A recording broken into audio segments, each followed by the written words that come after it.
Meron tayo ditong sibuyas. Lalagyan natin siya ng itlog. Hindi mo pa ito natagawa. Napakasarap na pang merienda at napakasarap din na ulam. Kaya ano pang hinintay mo?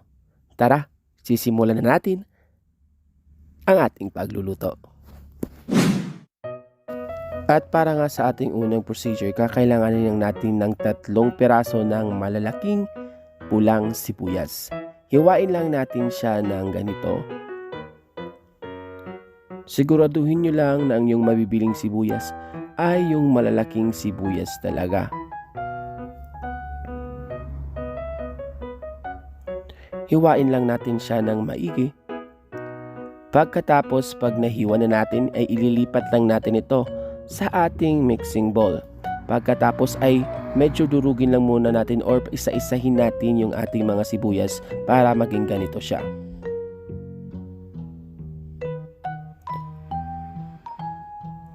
Pag napaghiwalay-hiwalay na natin sila, ay maglalagay tayo dito or set aside lang muna natin sa isang mixing bowl pa, ay maglalagay tayo dito ng 3 buong itlog.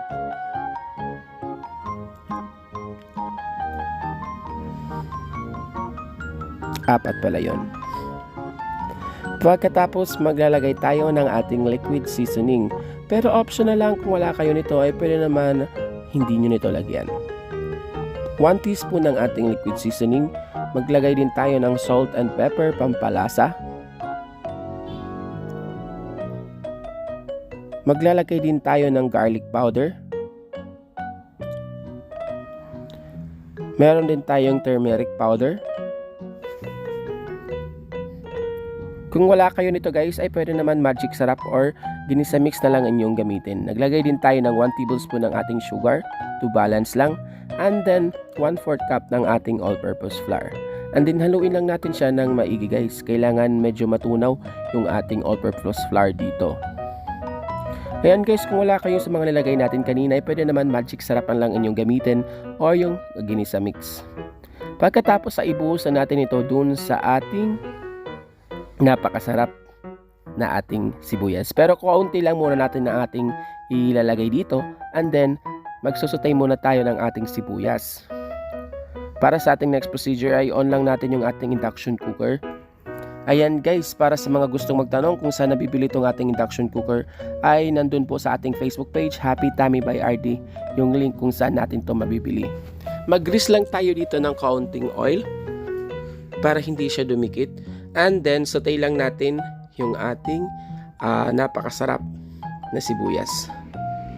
So, hindi naman kailangan talagang medyo maluto yung ating sibuyas dito. Ang kailangan lang natin ma-achieve ay yung kaniyang bango ng ating sibuyas. Ayan, pagkatapos ito ay mag-season lang tayo dito ng salt and pepper. Maglalagay din tayo ng ating garlic powder para mas lalong sumarap. Maglalagay din tayo ng turmeric powder.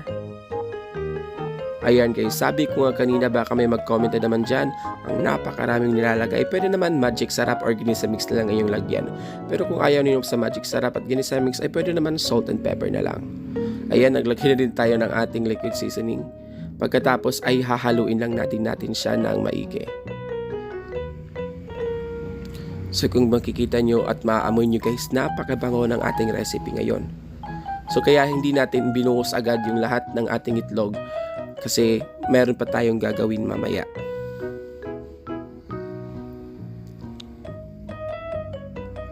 Ayan, pagkatapos pag medyo naluto na siya ay set aside lang muna natin.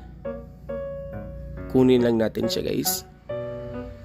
And then sa isang malaking mixing bowl ilipat na natin yung ating nasutay kanina na ating sibuyas.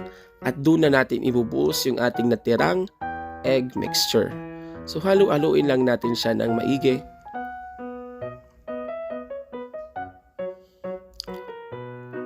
Pag nahalo natin siya, ay papunta na tayo sa ating cycling part. Char, ayan, balik ulit tayo sa ating frying pan. So maglagay tayo ng frying pan at mag-grease ulit tayo ng ating oil. O diba, napakadaming chichibureche natin. Ayan, may magko-comment na naman natin dyan. May magko-comment na naman dyan, napakaraming procedure dyan. Ano ba? Yan ang gusto ko. O diba, gusto kong pahirapan yung sarili ko. Char lang guys. So mag-grease lang tayo ng oil. So yung ating apoy dito ay medium fire lang. Pag nalagay na natin o nabuhos na natin yung ating sibuyas, ay hihinaan na natin dito yung ating apoy. So bali yung pinakamahinang apoy yung ating gagamitin dito o yung ating apoy para hindi agad siya masunog sa ilalim. So tinakpan lang natin siya para ma-absorb yung heat niya para maluto din dun sa ibabaw.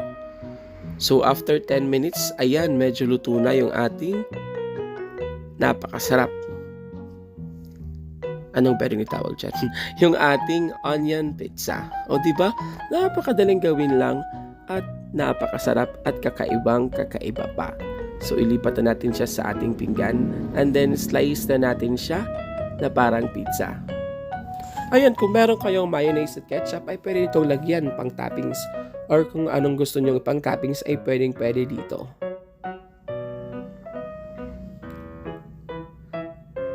So kung makikita nyo guys, napakasarap ng ating recipe ngayon. Hindi mo akalain yung ating sibuyas ay pwede natin gawing pizza. Ayan, para sa ating complete list of ingredients ay inilalagay po natin yan sa ating description box sa baba. Huwag niyo din kalimutan mag-like and subscribe sa ating YouTube channel guys dahil road to 400,000 subscribers na po tayo, kaya tulungan niyo akong mag 400,000 subscribers hopefully this year. As of now, meron na po tayong 353,000 subscribers, kaya guys, tulungan niyo po ako. Lalong-lalo na sa ating Facebook page ay meron na po tayong 15,000 followers. Yung ating Facebook page po ay Happy Tummy by RD. Kaya guys, mag-follow na kayo sa ating Facebook page. Yung link ay nandun sa ating description box sa baba. So napakarami ang satsat. Ito na nga, ay nahiwa na natin yung ating onion pizza. So kakainin na natin siya. So hiwain lang natin. Kung makikita nyo yung kanyang texture, ay para siya talaga ang pizza na maraming sibuyas lang na nilagay. O diba? So ayan na guys, maraming salamat sa panonood. I hope ay meron naman kayong natutunan dito sa ating kakaiba at napakasarap na recipe gamit lang yung ating sibuyas. Thank you for watching.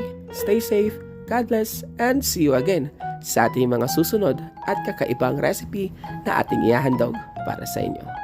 Thank you and God bless us all.